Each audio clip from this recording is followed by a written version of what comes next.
Hello everyone, আজকে দেখাবো আমাদের গ্রামের কালাম বাবুর্চির হাতে স্পেশাল গরুর মাংস ভুনা।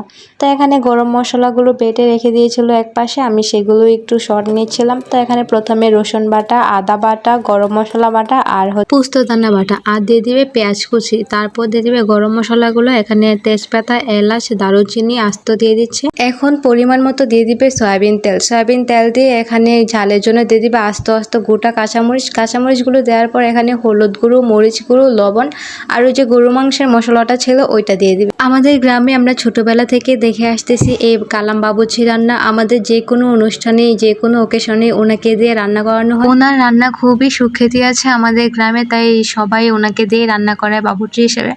যাই হোক, এই রান্নাটা সম্পূর্ণটাই পানি ছাড়া রান্না হবে। মাংস থেকে যে পানিটা উঠবে এটা থেকেই মাংসটা পুরোপুরি সিদ্ধ হয়ে যাবে। যেহেতু একটা অনুষ্ঠানে রান্না করানো হয়, তাই সকাল সকালে রান্না করার জন্য বসিয়ে দিয়েছিল। আর সেদিন রান্না করার সময় প্রচুর ঝামেলা হচ্ছিল আগুন ধরানো নিয়ে। এই যে কাঠগুলো ছিল এগুলোতে আগুন ধরছিল না। শেষ পর্যন্ত রান্না কমপ্লিট হয়ে গিয়েছে। কালারটা কিন্তু খুবই সুন্দর হয়েছে, দেখতে অনেক সুন্দর হয়েছে, খেতে অনেক সুন্দর হয়েছে।